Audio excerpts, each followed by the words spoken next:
Bienvenue dans ce deuxième épisode de la vie du BTP. Je vous rappelle que ces épisodes sont disponibles aussi en podcast. Nous allons tout de suite rentrer dans le vif du sujet et à travers ce titre que j'ai voulu un peu provocateur, arrêter de travailler immédiatement, nous allons aborder le sujet du mieux travailler pour moins travailler. Alors si vous avez l'impression de courir toujours plus, à la fin de la journée d'être sur les rotules et de ne pas voir comment tout ça peut s'améliorer, eh bien restez dans cette vidéo car nous allons voir comment optimiser votre temps de travail et le rendre le plus efficace possible pour finalement passer moins de temps au travail justement. Je vais vous montrer comment concrètement améliorer votre organisation, mieux déléguer et gérer votre temps très efficacement. Mon ambition dans cette vidéo est de transformer votre quotidien en vous permettant de prendre le contrôle de vos vies. En restant jusqu'à la fin, vous découvrirez aussi quel est le point commun entre les sportifs de haut niveau et vous, dirigeants des entreprises du BTP. Alors pour commencer, il va falloir que vous vous structuriez. Il faut que vous arrêtiez de courir partout au service de tout le monde. C'est comme ça que vous arrivez le soir et que vous vous dites « j'ai rien fait du tout de ma journée et j'ai perdu mon temps ou j'ai pas été productif ». Ce qu'il faut, c'est que vous preniez le contrôle de la situation, contrôle de votre emploi du temps. La veille au soir, vous planifiez votre journée à venir. Le mieux, c'est même le vendredi, vous planifiez la semaine à venir. Dans chaque semaine, il y a des éléments importants pour votre entreprise à réaliser au courant de cette semaine. Ils sont même des fois urgents et importants. On retrouve là la notion de la matrice d'Eisenhower. L'idée, c'est quoi? C'est de vous dire, je prends le contrôle de la situation et je ne laisse pas l'extérieur définir ce que je fais de mes journées. C'est parce que vous faites le boy à droite à gauche de partout pour tout le monde que vous avez l'impression à la fin de la journée que vous n'avez rien réalisé. Ce qui n'est pas forcément faux du reste, parce que vous avez fait pour les autres, mais est-ce que vous avez fait pour vous et pour votre entreprise?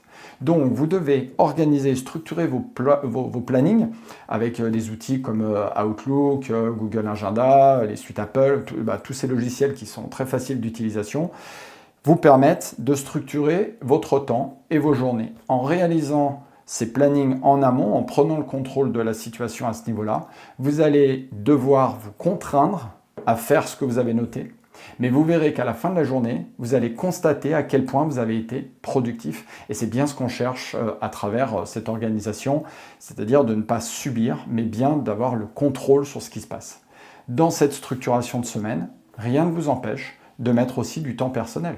C'est là que les choses sont puissantes. C'est-à-dire qu'on est enfermé à devoir réaliser peut-être ses devis le mardi de 10h à midi. On aimerait peut-être faire autre chose. D'autres clients vous appellent. Il y a plein de choses qui pourraient se passer autres, mais vous allez vous contraindre à ça. Mais l'avantage de tout ça, c'est que peut-être que ce même soir, vous aviez noté que 17h à 19h, vous alliez faire du sport. Et bien, c'est de la même façon pour vous et votre entreprise. Vous n'êtes pas là. Et même si un client dit il y a une urgence ou quoi que ce soit, vous n'êtes pas là. Parce que ce n'est pas parce que c'est du temps personnel ou du temps, on va dire, moins important, entre guillemets, que l'urgence qui débarque, que ce temps ne doit pas être fait ni affecté. Pourquoi? Parce que c'est comme ça que vous pétez les plombs. Parce que vous vous retrouvez à dépendre des autres, à courir pour les autres, alors que si vous aviez un rendez-vous, imaginez que vous avez un rendez-vous client et qu'un autre client vous appelle, c'est urgent, il faut que je vous voie. Mais vous avez déjà un rendez-vous client. Ça ne vous vient pas à l'idée d'annuler ce rendez-vous pour en prendre un autre. Donc pourquoi est-ce que vous annuleriez votre temps à vous, planifier pour réaliser votre vie, planifier pour manager vos gars, planifier pour aller faire du sport pour vous, planifier pour aller chercher vos enfants à l'école? Il n'y a pas à annuler ces temps-là au service de quelqu'un d'autre qui, soi-disant, a une urgence plus que la vôtre. Vous devez garder le contrôle de votre temps et organiser votre emploi du temps, le structurer le plus, on va dire, carré possible, tout en ayant à l'intérieur de la souplesse. Laisser des créneaux pour les imprévus. Aujourd'hui, on convient qu'un chef d'entreprise dans le BTP, mais ailleurs aussi, ne devrait avoir dans sa journée que 50 à 60% des tâches structurées et organisées. Le reste de son emploi du temps devrait être laissé libre justement pour tous les imprévus de sa journée. Voilà, j'espère que ce bloc-là est clair pour vous. On y reviendra si ça vous intéresse. On pourra aller pousser le sujet de la matrice d'Eisenhower, qui est une façon de gérer son emploi du temps que j'utilise quotidiennement. J'aime beaucoup cette façon de faire. J'essaye de prendre et de garder le contrôle de ma vie grâce à une structuration, on va dire, précise de mon emploi du temps, absolument pas rigide, mais très précise, qui me permet d'avoir du temps pour moi, ma famille et pour mon travail, et surtout être très efficace. Pour continuer sur votre performance, il faut voir qu'elle est souvent liée aussi à votre connaissance et à vos investissements. Ce qui pour moi est exactement la même chose puisque investir sur vous et ou investir sur votre entreprise revient au même. Alors, plus facilement, on voit cet investissement en termes de matériel. Vous achetez un nouveau camion, vous achetez de nouvelles machines pour vous permettre d'être plus efficace. Ça, c'est une évidence. Mais est-ce que vous faites la même chose sur vous-même? Est-ce que vous investissez sur vous pour monter en connaissance, monter en compétence, pour être là aussi, vous, plus efficace? Car si vous passez beaucoup de temps à réaliser certaines tâches, ou que vous ne les réalisez pas du tout, c'est probablement dû au fait que vous n'avez pas le bon matériel, que vous n'avez pas les bonnes connaissances, que vous n'avez pas les bons éléments pour vous permettre de réussir. En gestion d'entreprise, domaine que je connais un petit peu, il est extrêmement important d'investir sur soi pour pouvoir continuer à progresser dans ce domaine-là. Il est extrêmement important d'avoir les bons outils, donc de prendre du temps pour construire vos outils de gestion, ou alors de payer quelqu'un pour vous les livrer, mais dans tous les cas, d'en disposer, d'avoir les bons outils qui doivent eux aussi être mis à jour et suivis dans le temps, comme une machine, comme un véhicule. Et puis, et pour finir sur ce thème-là, il est peut-être important aussi, comme vous le faites en formation technique, d'avoir un mentor, d'avoir quelqu'un que vous puissiez suivre, qui vous guide vers la réussite dans la gestion d'entreprise, dans la structuration de votre société, dans le management, dans toutes ces tâches que vous avez à faire en tant que chef d'entreprise. Tout comme vous le faites sur la partie technique, quand vous voulez faire vous voulez par exemple vendre quelque chose de différent, développer une nouvelle activité, vous allez vous former auprès de vos fournisseurs, auprès des fabricants pour pouvoir mieux maîtriser ce sujet, pour pouvoir être plus efficace. En tout cas, si ce n'est pas le cas, je vous invite fortement à le faire. Ce temps et cet argent que vous allez perdre à un instant T va vous faire gagner beaucoup de temps et beaucoup d'argent à un instant T plus 1. On reviendra dans une future vidéo sur cette notion d'investissement immédiat pour un résultat futur. On a beaucoup de mal souvent à faire ça. On se dit que si j'investis maintenant, je vais avoir maintenant. J'achète un nouveau téléphone, j'utilise de nouveaux téléphones. Mais qui aujourd'hui est capable d'investir sur soi et son entreprise maintenant pour se dire que dans un an, dans 6 mois, dans même un mois, il aura le retour sur cet investissement. Et c'est bien ça une notion extrêmement importante d'un chef d'entreprise, c'est la notion de retour sur investissement. Tout investissement doit être fait dans cette vision-là. Je vous parlais en intro des sportifs de haut niveau, vous verrez à quel point le rapport entre vous et le sportif de haut niveau est lié aussi à cet investissement fait sur la personne. Pour continuer, je voulais vous parler de la délégation. C'est extrêmement important que vous puissiez déléguer à la bonne personne, à une personne qui est dans votre entreprise, à un salarié ou à un sous-traitant ou alors à un fournisseur, que vous puissiez déléguer tout ce que vous avez à faire qui est sous votre responsabilité mais que vous n'avez ni le temps ni la volonté de réaliser. Attention, comme on dit à l'armée, la confiance n'exclut pas le contrôle. Vous commencez peut-être à me connaître et à savoir comment je pense de ce point de vue-là. Vous devez connaître un minimum du sujet que vous allez déléguer. Ça vous paraît évident dans le côté technique, car vous allez déléguer une tâche de votre entreprise, vous avez souvent l'expertise du métier, donc c'est assez simple pour vous de la déléguer, car vous pourrez la contrôler, des fois même vous la contrôlez trop du reste, vous êtes limite casse-pied à ce sujet. Mais par contre, il y a certaines tâches, comme par exemple la gestion d'entreprise, que vous maîtrisez beaucoup moins. Et quand vous la déléguez, eh bien vous vous en déresponsabilisez pour certains. Et ça pose problème parce que ça veut dire que le contrôle n'est plus à votre niveau. Ça ne veut pas dire que vous l'avez délégué, ça veut dire que vous en êtes déresponsabilisé. Ça veut dire que c'est une tâche qui est faite en autonomie par quelqu'un de lambda. Cette personne-là est honnête et compétente, eh bien, tout se passe bien. Cette personne-là est très honnête mais pas compétente, droit vers les problèmes. Et si cette personne-là n'est pas honnête, même si elle est compétente, vous allez là aussi droit vers les problèmes. Donc attention de bien identifier tout ce que vous devez réaliser pour être beaucoup plus efficace dans vos tâches, d'investir sur vous pour les réaliser le plus vite possible et le mieux possible. Mais à un moment donné, il faut que vous vous entouriez des bonnes personnes et que vous puissiez mettre en place un système de délégation qui vous permettra, pour chaque heure où vous allez travailler, que d'autres travaillent pour vous à ce moment-là et réalisent ce que votre entreprise doit avoir de réaliser dans sa journée. Pour finir, je voulais vous parler du parallèle entre les sportifs de haut niveau et nous, les chefs d'entreprise. Eh bien, il y en a plusieurs. Le premier, je vous en ai déjà un peu parlé, c'est l'investissement sur vous-même. C'est le temps qui passe pendant lequel vous allez vous former, vous allez progresser pour finalement exceller. Les choses ne se feront pas dans l'instant. Tous ceux qui vous disent le contraire vous mentent.